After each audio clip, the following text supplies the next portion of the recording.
Where do you think is the most important place for us to start this conversation, based on everything you know? And maybe presumably there's some like foundational stuff, right? I do. I think the important place to start would be, we were talking about aging as a disease. And I think being sedentary is a disease. And I think that's a good place to start. What I mean by being sedentary is not physically active, someone who doesn't engage in any type of physical activity.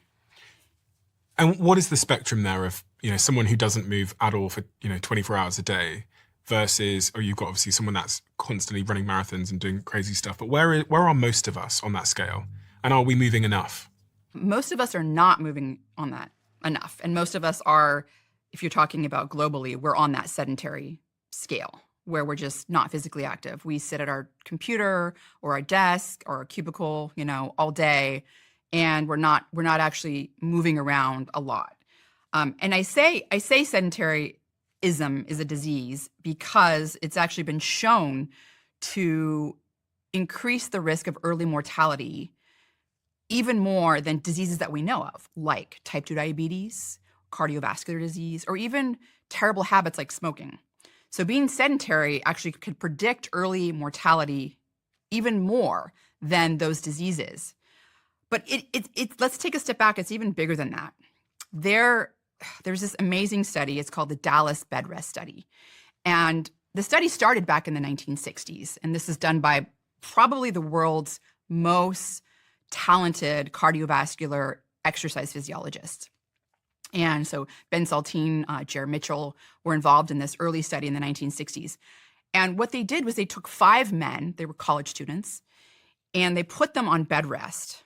And this is like 3 weeks of legitimate bed rest. We're talking, they couldn't get up to go to the bathroom, so they had a catheter in them. They did not move for 3 weeks. The researchers wanted to find out what happens to your cardiovascular system if you are not moving around for 3 weeks. And now if you think about it, there's a lot of people that are undergoing surgery or they have some sort of bad illness, influenza or something that keeps them bedridden it's not unusual to be 3 weeks, to be honest.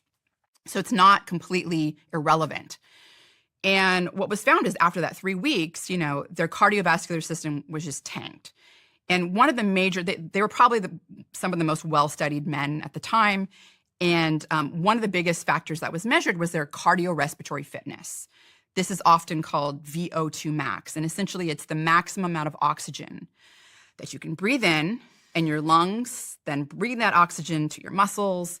And it's measured during maximal exercise. You're putting in a maximal effort. And that's called your cardiorespiratory fitness. And we can talk a little bit more about that. But their cardiorespiratory fitness tanked. And now, I mentioned this was in the 1960s. About 30 years later, and this is where Ben Levine came into the study. He's at the UT Southwestern in Dallas. He's also one of the most famous, cardiovascular exercise physiologists out there right now. They found these 5 men from 30 years earlier. And they measured their cardiorespiratory fitness and a variety of other parameters that they had measured at the time. And what they found was that 3 weeks of bed rest was worse on their cardiorespiratory fitness than 30 years of aging. So essentially, their cardiorespiratory fitness was no worse 30 years later than it was after their 3 weeks of bed rest, which is kind of amazing because you would think that the 30 years of aging would be worse on your cardiorespiratory fitness than the 3 weeks of bed rest. And it's the same individuals. The same individuals, the same 5 men. Now, after the 3 weeks of bed rest, back in the 1960s, they were able to get their cardiorespiratory fitness back up again once they started exercising and moving around, and it took a while. But when you look at their baseline levels, their baseline cardiorespiratory fitness, and you compare it to their cardiorespiratory fitness baseline 30 years later, it wasn't worse than what happened when they compared it to the 3 weeks of bed rest. And you might go, well, why is that so significant, the cardiorespiratory fitness dropping? We know that cardiorespiratory fitness is one of the best predictors of longevity. So there are studies that have shown that people with a high cardiorespiratory fitness live 5 years longer than people with a low cardiorespiratory fitness. That's, pretty big difference. They're basically 80% less likely to die of many different causes of death, so cardiovascular disease, cancer, respiratory disease, things like that, than people with a low cardiorespiratory fitness.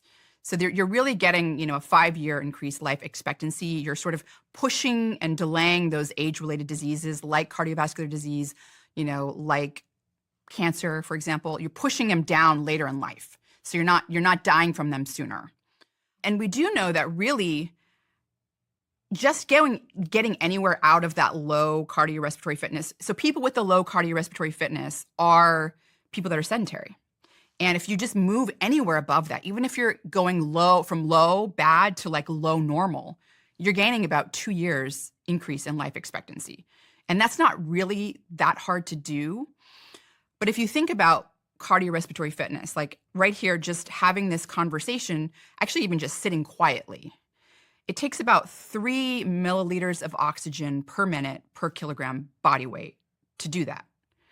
To carry groceries to your car, it takes about 11 milliliters of oxygen per minute per kilogram body weight. Mm-hmm. And so as you're aging, you're kind of heading towards this cliff, right? Because your cardiorespiratory fitness goes down with age. It does. That's what happens naturally. If you're at the point where you don't work on your cardiorespiratory fitness, if you're not being physically active, and there are certain exercises that are better at improving cardiorespiratory fitness than others, if you're not trying to improve it, you're going to be heading towards that cliff faster. And then everything becomes a maximal effort. You're out of breath just talking. You're out of breath carrying groceries to your car. Everything is a maximal effort, and you don't want to be there. That quality of life is not good. It's not good, right? And then on top of that, you're also going to die sooner. So you're talking about 2 things here. You're talking about decreased health span and decreased lifespan. So yeah, we should be moving more. Right. And the question is, well, how do you improve your cardiorespiratory fitness, right? Yeah. I mean, do you lift weights? Do you go for runs? Do you bike? What is it that is really good at improving cardiorespiratory fitness? And that's the question that a lot of exercise physiologists have answered over the last couple of decades. You want to do and engage in what's called vigorous intensity exercise. So this is the kind of exercise where you're not able to have a conversation when you're engaged in it, right? So your heart rate is going up to about 80% your max heart rate. You're not able to really talk. And I would say, it's something that can be done in intervals. So you can do high intensity interval training. So you have these intervals where you're getting your heart rate up, you're doing vigorous exercise, and then you have recovery periods where you're kind of resting, you're lowering your heart rate, you're not doing that maximal sort of exercise.